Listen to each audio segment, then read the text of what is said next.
ഐറ്റമാണ്. ആക്ച്വലി അതിന്റെ മാജിക് എന്താണെന്ന് നിങ്ങൾക്ക് ഇപ്പൊ മനസ്സിലാവില്ല. അപ്പോ നമുക്ക് ചിന്തിച്ചാൽ കിട്ടൂട്ടോ. കുറച്ച് കാര്യങ്ങൾ കഴിയുമ്പോഴാണ് ഇതിന്റെ ശരിക്കുള്ള മാജിക് നമുക്ക് മനസ്സിലാവും. ഇതാണ് തുടക്കം.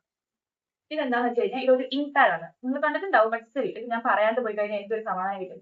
ഇതൊരു ഇങ്ക് പാഡ് ആണ്. ഇത് നമ്മുടെ ബേബിന്റെ ഫസ്റ്റ് ഡേയിൽ തന്നെ നമുക്ക് ആ ബേബിന്റെ കുഞ്ഞി ഹാൻഡ്സും കുഞ്ഞി ഫീറ്റും പ്രിന്റ് എടുത്ത് വെക്കാൻ പറ്റും. അതായത് കൈയും കാലിലും ഇങ്ക് ഒന്നും പറ്റാതെ സേഫ് ആയിട്ട് പ്രിന്റ് എടുക്കാൻ പറ്റുന്ന ഇങ്ക് പാഡ്സ് ആണ്. ഞാൻ 2 വാങ്ങിച്ചതെന്ന് വെച്ച് കഴിഞ്ഞാൽ ഇതിൽ ഒരെണ്ണത്തില് നമുക്കൊരു രണ്ട് കാർഡ്സ് വരുന്നുണ്ട്.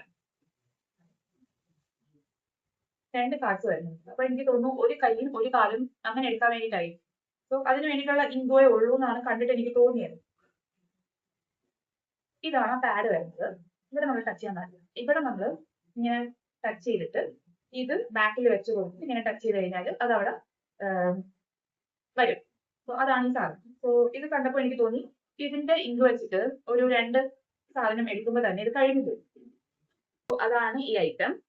അപ്പം ആ ഒരു ടൈം നമുക്ക് എപ്പോഴും പ്രഷ്യസ് ആയിട്ട് ഇങ്ങനെ ഫ്രീസ് ചെയ്ത് വെക്കാൻ പറ്റുന്ന ഒരു ഐറ്റം ആണ്. This is A magical item. ഞാൻ ഇത് പറയുന്നത് ഒരിക്കലും സ്കിപ്പ് ചെയ്യരുത്. ഒരു ന്യൂ പാരന്റ്സ് ഇത് സ്കിപ്പ് ചെയ്യാൻ പാടില്ല. This is A must must must must must have item. ഞാൻ ഇത് എന്തായാലും 2 പീസ് എടുത്ത് വെക്കുന്നുണ്ട്. ഇത് അത്ര ഭയങ്കര കോസ്റ്റ്ലി ഒന്നും അല്ല, ഓൺലൈനിൽ അവൈലബിൾ ആണ്. ഞാൻ please do buy this. Okay, ഒരു കാര്യം കൂടി കേട്ടോ. അതായത് നമ്മൾ മദർ ബാഗ് പറഞ്ഞു, ബേബി ബാഗ് പറഞ്ഞു, ഒരാളും കൂടി ഉണ്ട്, അൻസാക്കല്ലേ. അതാണ് നമ്മുടെ